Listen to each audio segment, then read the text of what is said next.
Abi canım. Ya o cezaevine çıkan bir cezaevine.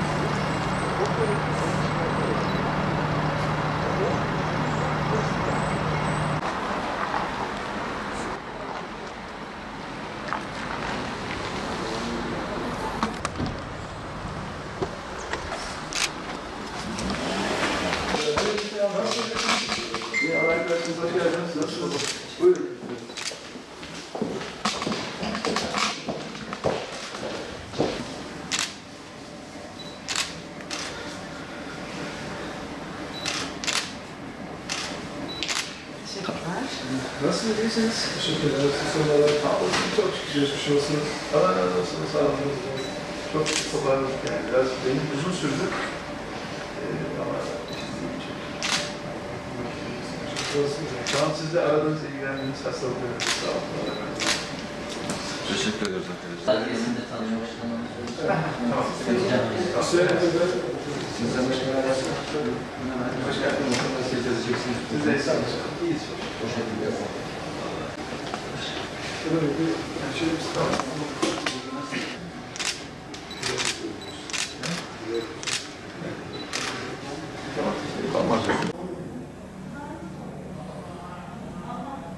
Çok değerli bir konuğumuzu çalışma arkadaşlarıyla beraber burada genel merkezimizde ağırladık. Hüdapar Genel Başkanı Sayın İshak Sağlam. Bu ziyaret hem partimize hem de genel merkezimize bir hayırlı olsun ziyareti niteliğindeydi. Ben bu nazik ziyaretler için değerli İshak Bey'e ve değerli genel başkana ve çalışma arkadaşlarına teşekkür ediyorum. Bugünkü görüşmemizde Türkiye'nin genel problemlerini, sıkıntılarını ele aldık. Özellikle de adalet konusunda, özgürlükler konusunda, ekonomide, ülkemizde gittikçe derinleşen sorunları beraberce heyetlerimizle konuştuk. Ayrıca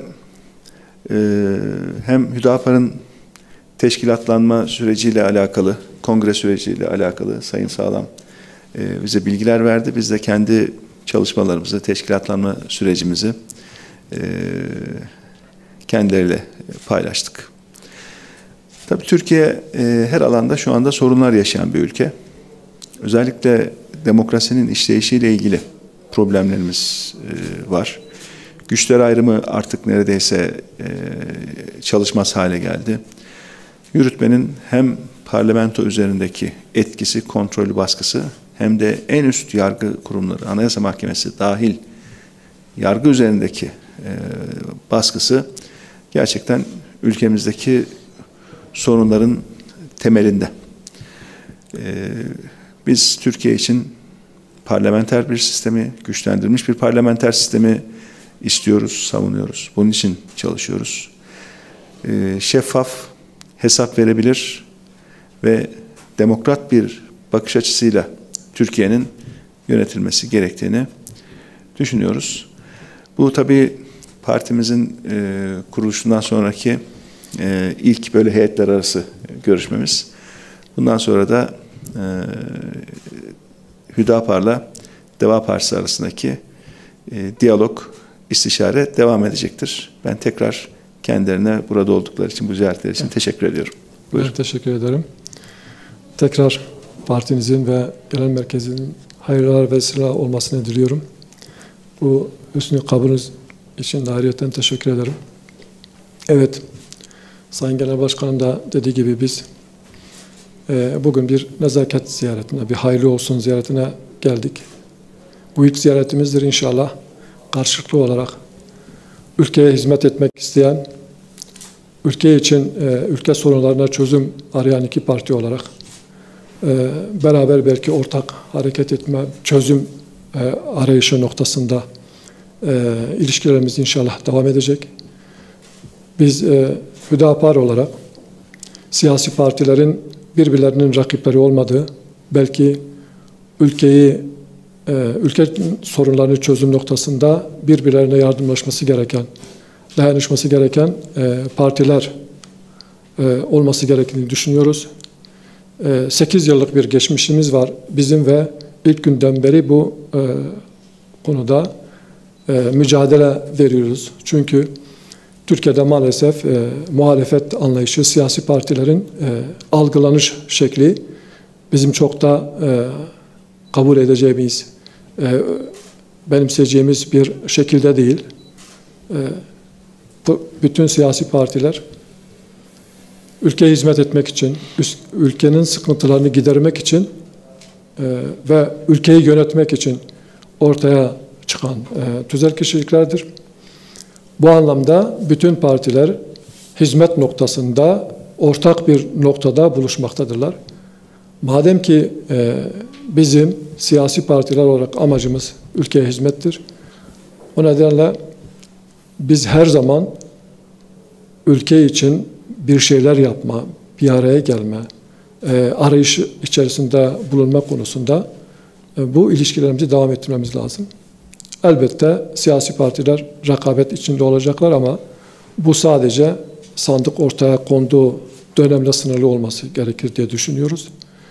Sandık ortaya konduğunda evet yarışalım. Fakat sandık kalktığında biz ülke sorunlarını çözme noktasında beraber olalım.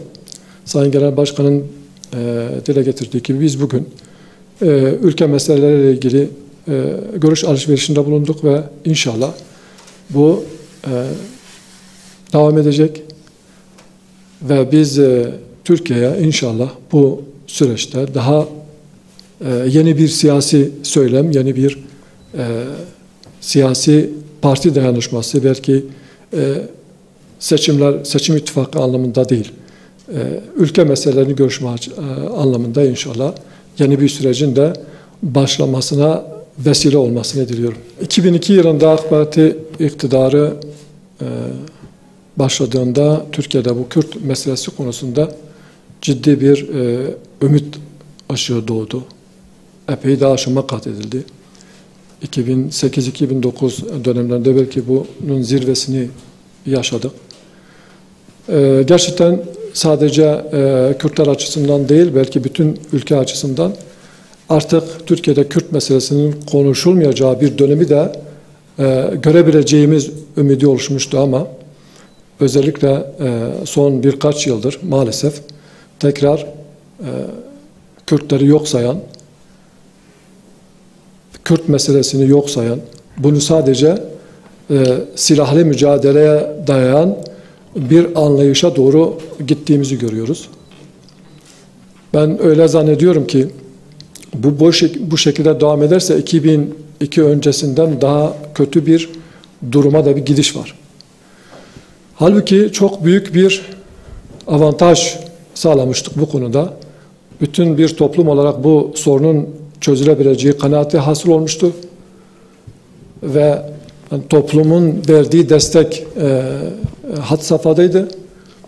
Ama bu gittikçe geriye doğru geldi ve biz artık kitaplardan Kürt kelimesinin çıkarılmasını, Kürtlerin Müslüman olmasıyla ilgili sürecin çıkarılmasını, Kürtçe oyunların yasaklanmasını, hatta artık maalesef Kürtler Kürt kökenli olarak kalmaya devam ettiğini görüyoruz.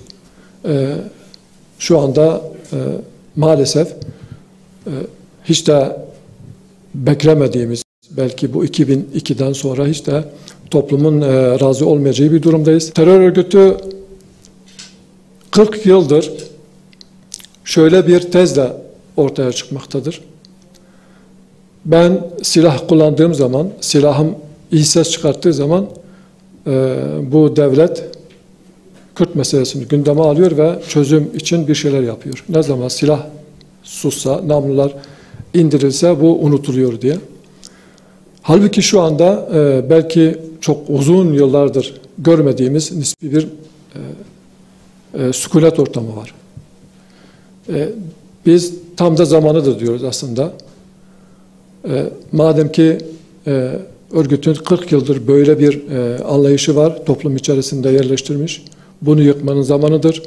Eğer Kürt meselesini çözmek istiyorsanız şu anda gündeme getirin ve bunu çözmek için de hem Kürtlerden hem Türklerden hem de Türkiye'yi oluşturan diğer bütün kavimlerden ortak bir destekle anayasanın çok belki bir cümlelik bir değişiklikle anayasada yapılacak vatandaşlık tanımıyla bu meseleyi hal yoluna koyabiliriz. Belki bütün sorunlar çözülecek, bütün iş bitecek anlamı çıkmasın bunda ama sadece anayasal düzeyde vatandaşlık tanımında yapılacak değişiklik, Kürtlerin varlığının kabulü, Kürt kültürünün varlığının kabulü anlamında bir değişikliğin yapılması bu sorunun hal olması için ciddi bir adım ve dönemeç olacaktır. Bu yol hala var, kapı kapanmış değil. İnşallah gelecekte biz bunun hal olması için elimizden geleni yapacağız. Hüdapar olarak bunun üzerine gideceğiz.